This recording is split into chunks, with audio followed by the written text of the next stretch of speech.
శరీరంలో ప్రవేశించడం అంటేనే పరకాయ. పర అంటే ఇతరులలో, గురు నీ లోపల కూడా ప్రవేశించగలరు. మన శరీరంలోకి ఎలా ప్రవేశిస్తాం? తాళం ఉందా? ఏమన్నా మన తాళం వేసిన ఇది భవనం కాదు, మరి ఎలా ప్రవేశిస్తాం? ఆలోచించడం ఎప్పుడన్నా పరకాయ ప్రవేశం అంటే దానికి చిత్తం తన సొంత శరీరం నుండి బయటకు తీయడం అంటే సిద్ధి ప్రాప్తి పొందనంత వరకు సాధ్యం కాదు. అష్టసిద్ధులు ఎవరికైతే ప్రాప్తం చెందుతాయో, ప్రాప్తించుకుంటారో వాళ్ళు ఇతరుల శరీరాల్లోకి పరకాయ ప్రవేశం చేయగలరు. అష్టదా ప్రకృతి అన్నారు, అష్టసిద్ధులు అన్నారు. ఎవరికి లభించినవి? ఆంజనేయుడికి లభించినవి, గణపతికి లభించినవి, దేవుళ్లకు వాళ్ళకి లభించినాయి. కాబట్టి వాళ్ళు అదృశ్యమైపోతారు. వాళ్ళు ఇక్కడ ఉంటే అదృశ్యమైపోతారు. గణపతి చిన్నప్పుడు ఇంట్లో ఉన్నప్పుడు పిల్లలతో ఆడుతుంటే స్నేహితులతో అదృశ్యమైపోతుంది, అక్కడ కనిపిస్తుంది. అంటే వాళ్ళ అష్టసిద్ధులను సాధించుకున్నారు. ధ్యానం ద్వారా వాళ్ళ తల్లి యొక్క యోగ శక్తి ద్వారా వాళ్ళకు ఉంది.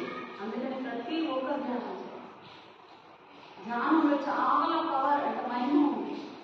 అది తెలియకుండానే మనల్ని శుద్ధి చేస్తుంది. ఫిల్టర్ మన ఆత్మ తెలియకుండానే ధ్యానం మనల్ని లోపల శుద్ధి చేస్తుంది, బయట లోపల శుద్ధి. అది కావాలి, అసలైంది కావాలి. అసలైంది మనకు ఉండాలి అంటే ధ్యానం ఉండాలి. యోగి పురుషులు తమ స్వయం చిత్తంతో శరీరం నుండి బయటకు తీసుకురాగలిగే యోగ సిద్ధి ప్రాప్తించిన తర్వాత దివ్య ప్రకాశం ఇచ్చేటి వారై తమ యోగ శక్తి ఇచ్చానుసారంగా ఇతరుల లక్షలాది జ్యోతులను వెలిగిస్తారు. అది బాబా గారు పతంజలి యోగ శాస్త్రంలో చెప్పబడినట్లుగా ఒక్క జ్యోతితో వెలిగే జ్యోతితో అనేక లక్షలాది జ్యోతులను వెలిగించారు.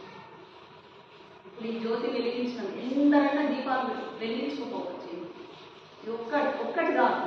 అలాగే బాబా గారు ఆత్మను ప్రాప్తించుకున్నారు. అంటే ఆత్మ జ్యోతి అయిపోయింది. నిరాకార ఆత్మ నుండి వాళ్ళు ఇతరుల లోపల జ్యోతిని వెలిగించగలరు.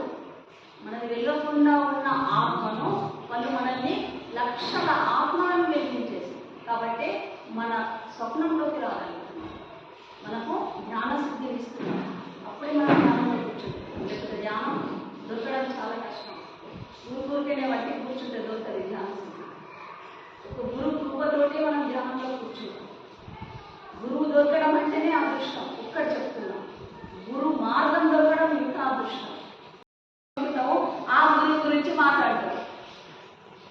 ఈ గురువు దగ్గర దర్శనాలు అన్ని మంచిగా కావాలా, మళ్ళీ ఇంకొక గురువు గురించి ఇంకొక మార్గం గురించి మళ్ళీ ఇక్కడ వచ్చి చెప్తారు.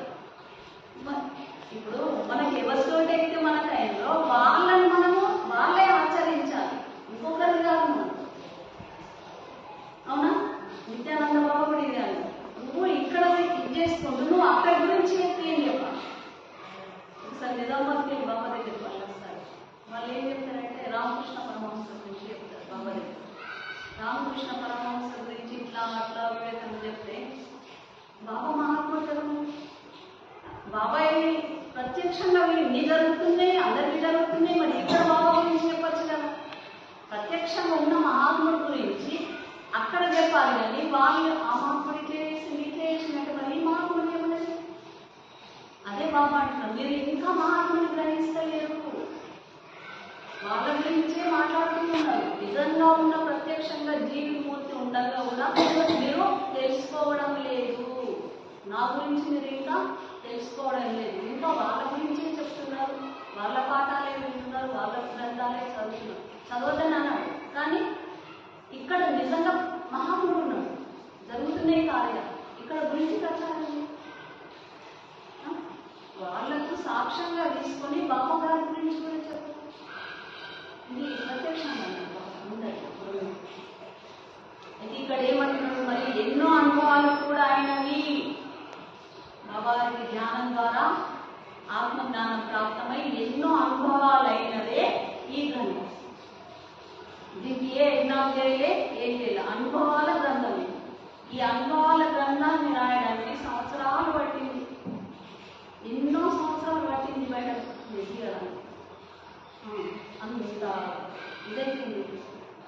ఇది ఈ గ్రంథ రూపంలో ఇచ్చారు. బాబా గారికి ఏదేదైతే అనుభవాలైనాయో ఈ గ్రంథ కదా ముందటండి. ఈ గ్రంథం మీద రాకుంటే మనకేం తెలుస్తుంది? ఏం తెలియకపోతుంది వాళ్ళ గురించి, ధ్యానం ఎలా ఉంటుంది, జ్ఞానం ఎలా ఉంటుంది. పూజలు చేస్తూ మనం కూడా గంట కొట్టి వెళ్ళిపోతుంది మళ్ళీ మందిరంలో.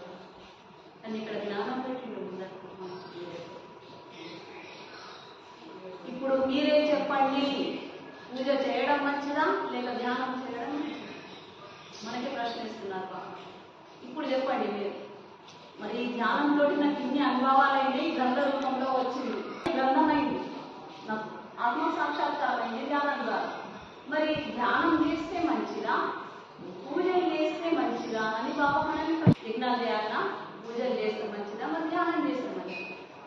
అది మనమే ఆలోచించుకుంటున్నాం. మనకి प्रश्न मन मीदे वंदेशुकुंटाम. पुरुषाला हाक मारलं तर आपल्या स्वप्नामध्ये कोणा तरी रूपानं येऊन आपलं संकष्ट नाही जे करतात.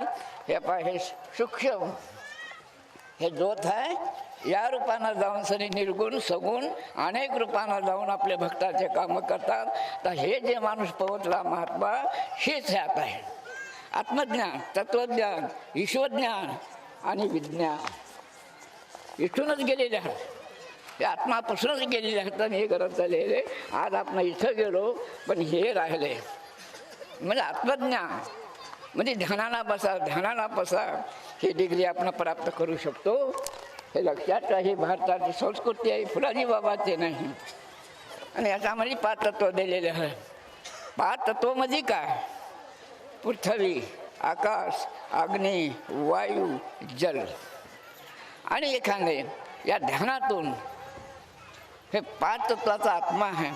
या ध्यानातून 20 वर्षे, 30 वर्षे, 40 वर्षे जर तपश्चर्या केले तुम्ही, बाई हो, गडी हो, कोणी मुलगा हो, नक्की हे चिरकाळ ज्ञान होते. माग मी कुठं होतो, कशाला आलो, करायचं काय, स्वतःचा अनुभव आहे.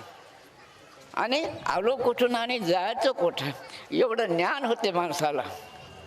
ध्यान तुम्ही असं म्हणू नका. आणि याच्यामध्ये पतंजली हे ग्रंथात हे योग विज्ञान दाखवलं तुम्हाला. याच्यामध्ये खुणा करून ठेवल्या. कुणाला समजलं नसेल, कोणी वाचवणारा असले तर 1 घंटाभर याचा संपूर्ण अर्थ करून देतो. तुम्ही देखील याच्यामध्ये काही छोट्या छोट्या शिड्या होतात. 18 शिडी, 8 शिडी म्हणतो, 18 शिडी हे. आणि अशा 21 शिड्या होता माणसाला.